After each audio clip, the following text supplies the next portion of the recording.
You're watching All 24 News World News program live from Algiers, and up next are tonight's top stories.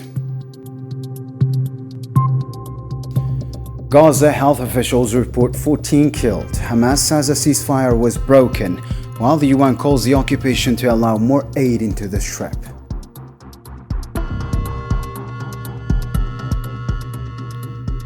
Next up, from the non-aligned movement, Algeria calls to strengthen the Gaza ceasefire, reaffirms support for the Sahrawi cause.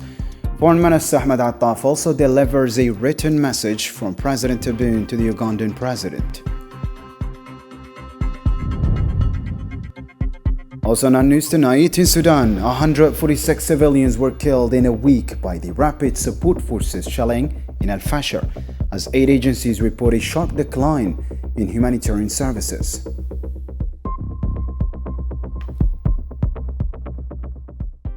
Welcome back. Leading our news tonight, on Wednesday morning, Zionist occupation forces bombed several areas across the Gaza Strip, including the Shujaia neighborhood in Gaza City, the Shati refugee camp in the north, and Khan Yunis in the south.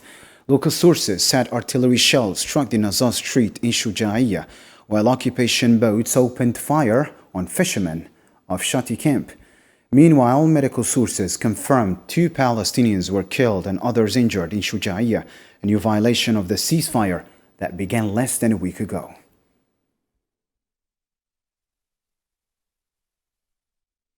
And speaking of the ceasefire, the Gaza Center for Human Rights reports that Zionist forces have committed 36 violations of the ceasefire since it began last Friday, resulting in the deaths of at least 7 civilians. The violations include airstrikes, artillery fire, and reduction of aid, with the latest strikes on Wednesday killing 2 Palestinians in the Shujaia neighborhood.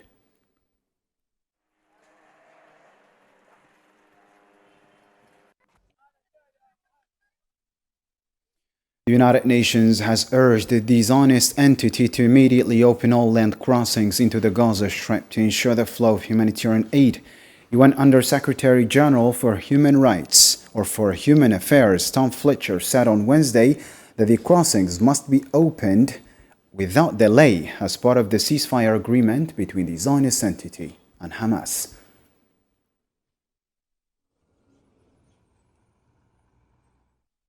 The United Nations confirmed it had received an official notice from the Zionist occupation announcing its decision to cut by half the number of aid trucks entering the Gaza Strip, reducing them from about 600.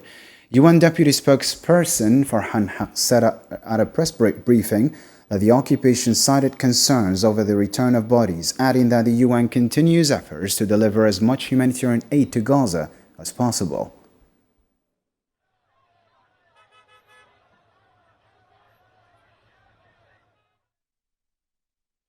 Algeria welcomed the outcomes of the 19th ministerial meeting of the non-aligned movement regarding Palestine and regional security in the Middle East. Speaking in Kampala, Foreign Minister Ahmed Attaf said the Palestinian people now look to consolidate the Gaza ceasefire, ensuring its full respect and meet urgent humanitarian needs. He expressed hope that this step would pave the way for a genuine political process addressing the root causes of the conflict.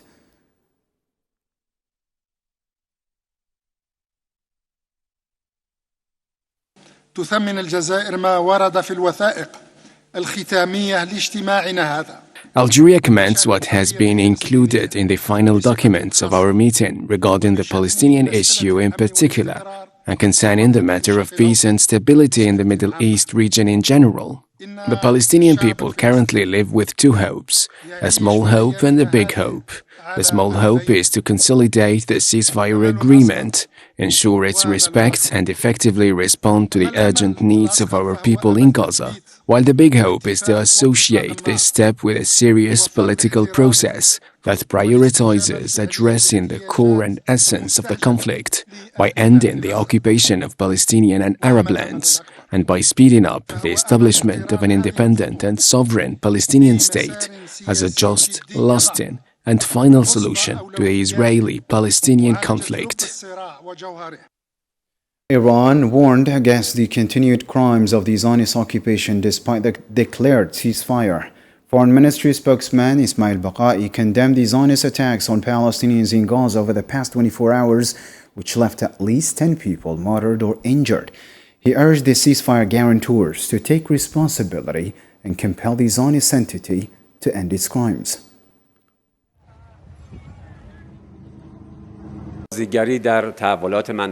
Tehran has in the past called on the international community to prevent Israel from violating its obligations in Gaza under the agreement, and it continues to emphasize this because the terms of the agreement are clear from the beginning and must be adhered to under all circumstances. The Israeli enemy's attacks and assaults on Palestinians in the Gaza Strip over the past 24 hours, which have resulted in the martyrdom and injury of no fewer than 10 people, constitute a blatant violation that must be stopped. We attach great importance and welcome any action that truly contributes to alleviating the pain and suffering of the Palestinian people, puts an end to genocide, and ends the occupation. Colombian President Gustavo Petro announced that all gold confiscated from drug traffickers will be sent to fund medical care for injured children in Gaza. He said the devastating situation in the Strip demands urgent action, reaffirming Colombia's full support for Gaza's reconstruction and efforts to help its people rebuild their lives.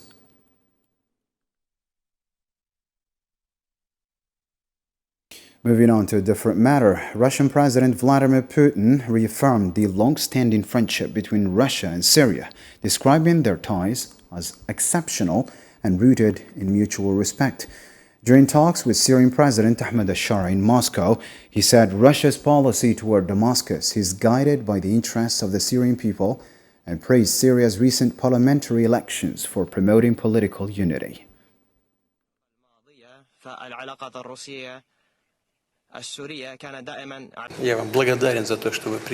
In Russia, there have never been any relations in regards with Syria that were connected to our political situation or special interests. Throughout all these decades, we have always been guided by one thing, and that is the interests of the Syrian people. For his part, Syrian President Ahmed al-Shara said the new Syria is working to rebuild its strategic and political ties with all nations, particularly Russia. He noted that Damascus and Moscow are connected by strong cooperation, especially in the economic field. I confirm what you have said in the speech, Mr. President, that there are long-standing historical relationships that link Syria and Russia. Today, we're in a new Syria, after the recent event that took place in Syria.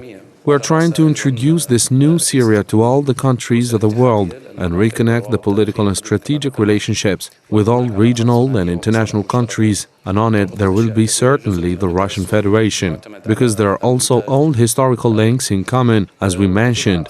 There are also bilateral relations and common interests.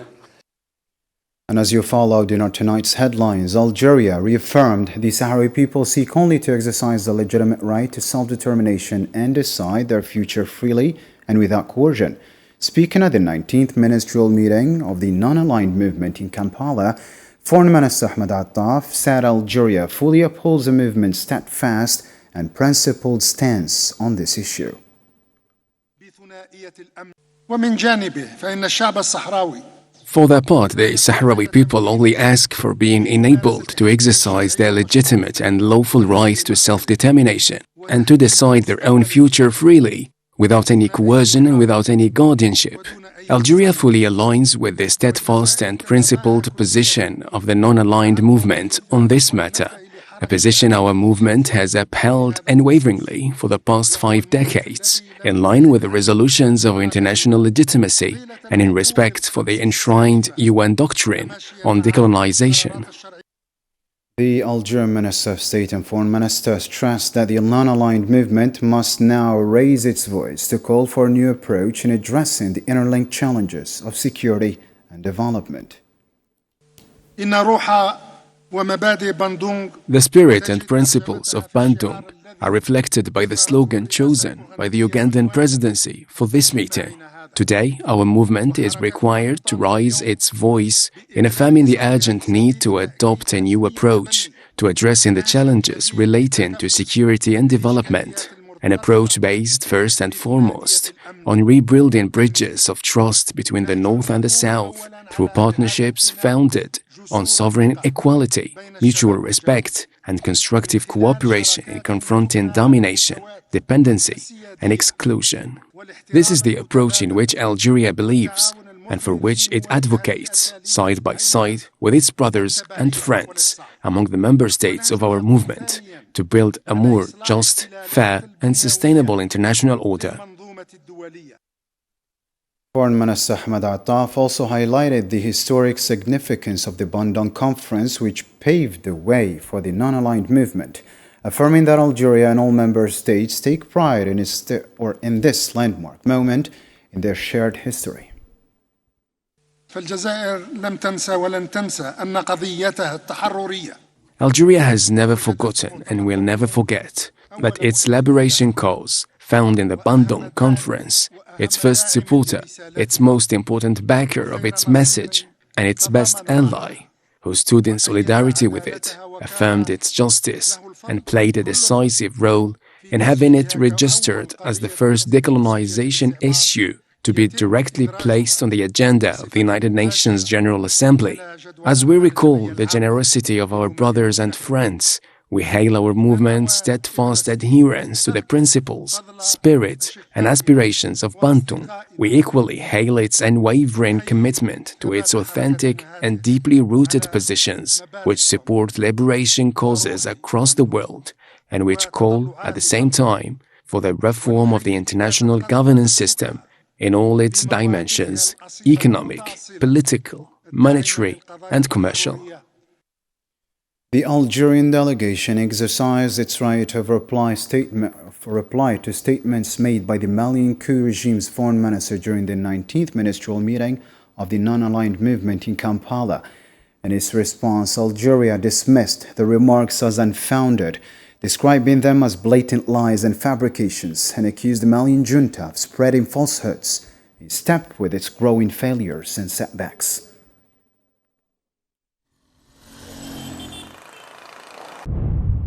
One of the mouthpieces of the military junta wreaking havoc in Mali dared to issue a series of remarks against Algeria, remarks that, as offensive as they are, remain utterly devoid of any foundation.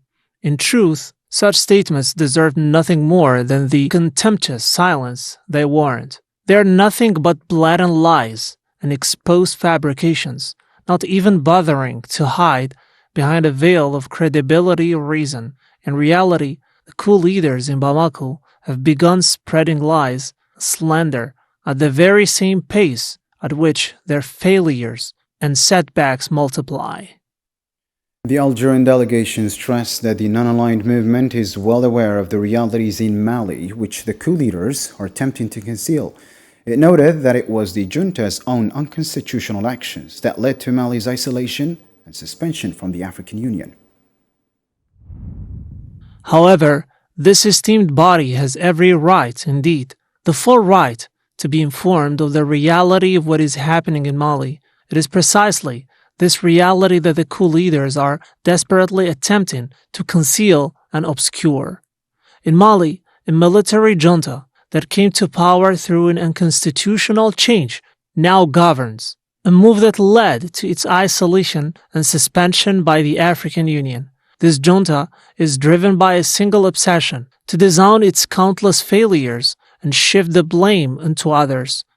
It is the same old strategy, the scapegoat strategy, that the Bamako coup leaders have revived, yet without achieving any tangible success in doing so. All those in Mali's neighborhood, and indeed across the African continent, can testify to this. This junta has brought misfortune upon Mali. It is the source of the calamity, the cause of the discord, and solely responsible for the disasters inflicted upon this brotherly country, whether in terms of security and rest, lack of stability, or unprecedented economic and social decline. Algerian Minister of State and Foreign Minister Ahmed Attaf met with Ugandan President Yoweri Museveni in Kampala, where he delivered a message from President of the Republic Abdelmadjid Tebboune, expressing his appreciation for Museveni's role in promoting African unity and leading the non-aligned movement. The two sides reaffirmed their shared commitment to strengthening Algerian-Ugandan relations and defending the interests of Africa and developing nations. The meeting also reviewed the growing cooperation between the two countries and their determination to elevate their partnership to new levels.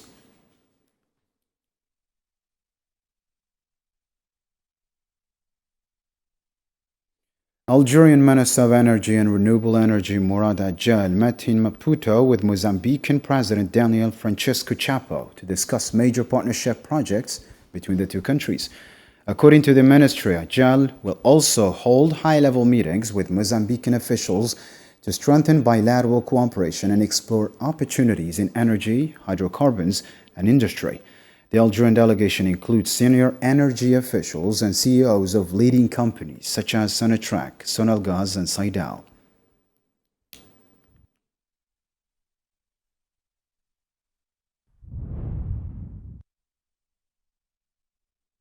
President of the Republic Abdelmadjid Tebboune presided over a ceremony in Algiers on Wednesday honoring Algerian athletes who excelled in international competitions, including the World Championships for People with Disabilities in New Delhi, the World Athletics Championships in Tokyo, and the Arab Basketball Cup in Bahrain, as well as the national football team that qualified for the 2026 World Cup. The ceremony held at the People's Palace, who was attended by senior officials, government members, and sports representatives.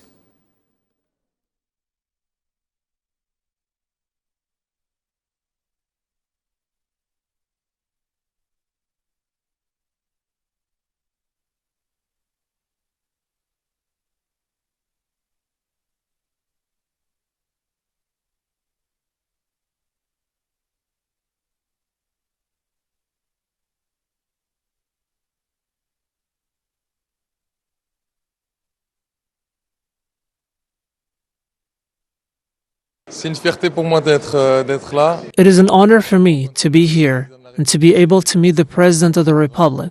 It's truly a great day, and we are all happy about it, especially about qualifying for the World Cup. We are extremely happy. Donc on est très content. At the end of the ceremony, President Abdelmadjid Tebboune posed for a family photo with the Algerian athletes.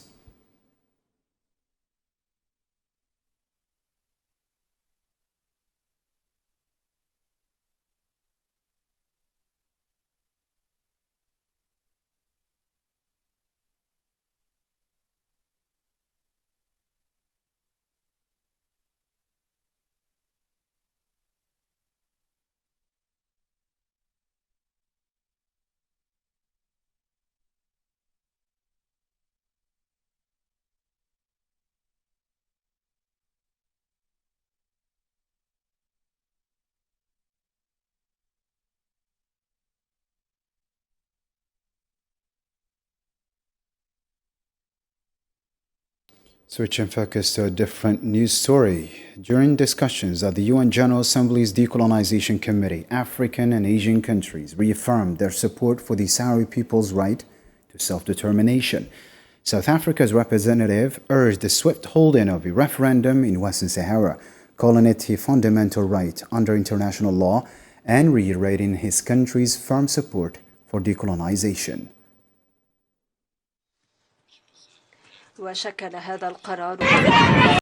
We call for the expedited holding of a referendum on the self-determination of the Sahrawi people, which is the fundamental right under international law. My country's position is firm and supportive of the decolonization of Western Sahara. The issue of Western Sahara must remain on the committee's agenda until the Sahrawi people are able to exercise their right to self-determination. Mozambique's representative to the UN Decolonization Committee expressed his country's concern over the lack of progress toward the Sahrawi people's self-determination. My country's support is unwavering for the right of the Sahrawi people to self-determination and independence in accordance with the UN Charter and relevant African Union and UN resolutions. My country remains deeply concerned about the lack of progress towards self-determination in Western Sahara. Iran's representative at the UN Fourth Committee affirmed that the United Nations bears responsibility for ensuring the Sahrawi people's inalienable right to self-determination as guaranteed by relevant UN resolutions.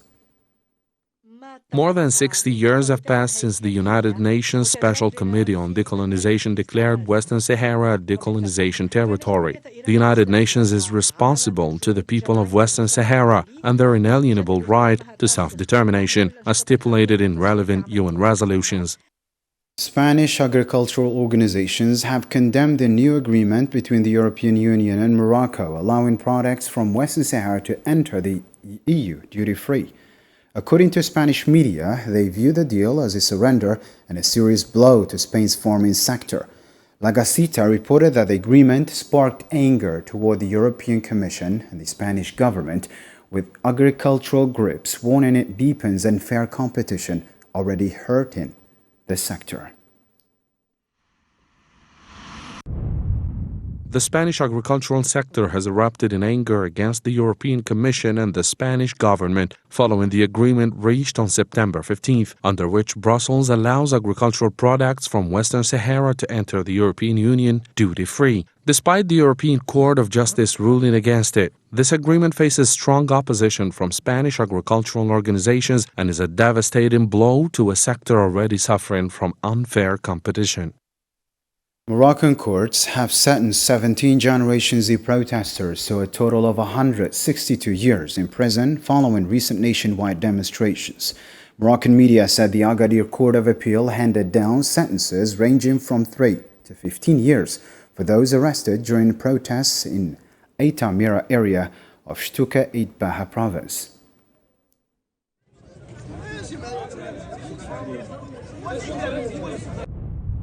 The Court of Appeal in the city of Agadir issued severe judicial rulings the evening of Tuesday, October 14, totaling 162 years of effective imprisonment against 17 defendants, following their involvement in acts of rioting and vandalism in the Aitamira area, part of the Shtuka Itbaha province.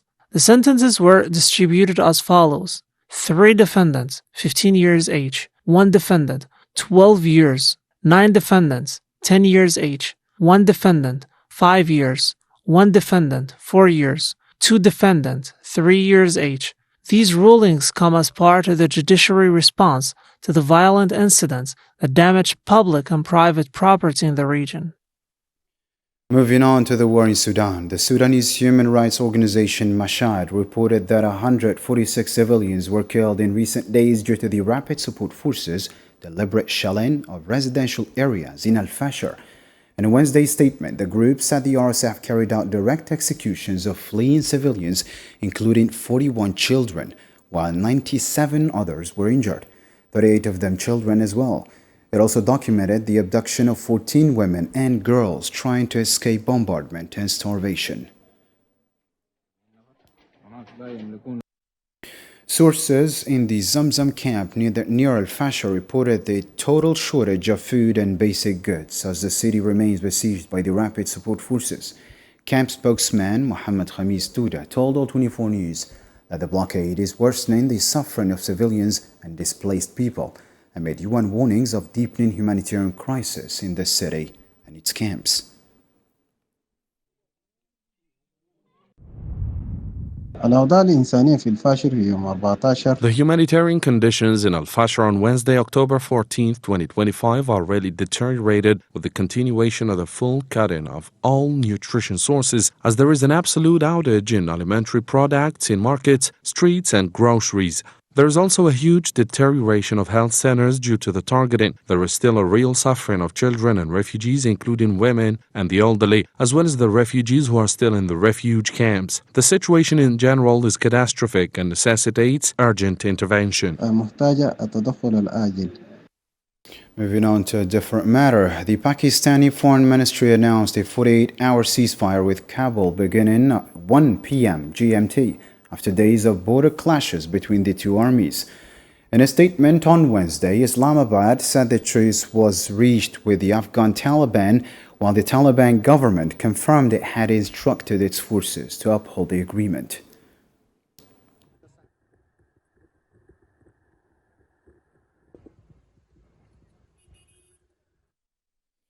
As Lecornu's government faces another likely defeat in parliament, Emmanuel Macron records a new low, dropped from Paris matches top 50 political figures, the first sitting president to do so, amid accusations of neglecting France's worsening domestic crises.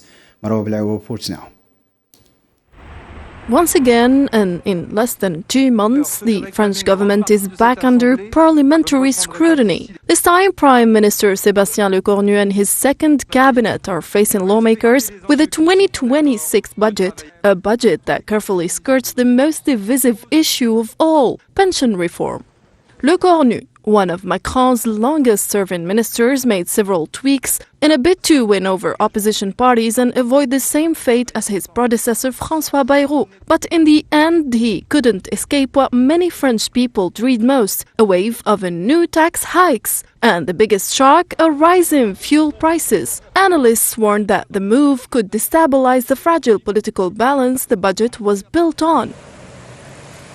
At this point, the pension reform and tax overhaul are no longer the only headaches for France's political class. Calls are growing louder to dissolve parliament and even hold early presidential elections, seen by many as the only way out of France's deepening political, social, and economic crisis, as pressure mounts from the European Union urging Paris to rein in a budget deficit that has blown past the limits set by Brussels. Les Insoumis proposent une voie de sortie de cette crise. We propose a way out of this crisis. First, a no-confidence vote in you. Then the passage of a special law allowing the temporary renewal of budgets for the coming year. And since the countdown to Emmanuel Macron's departure has begun, the president's resignation or impeachment will be necessary. While the former is up to him, the latter is the only avenue we have.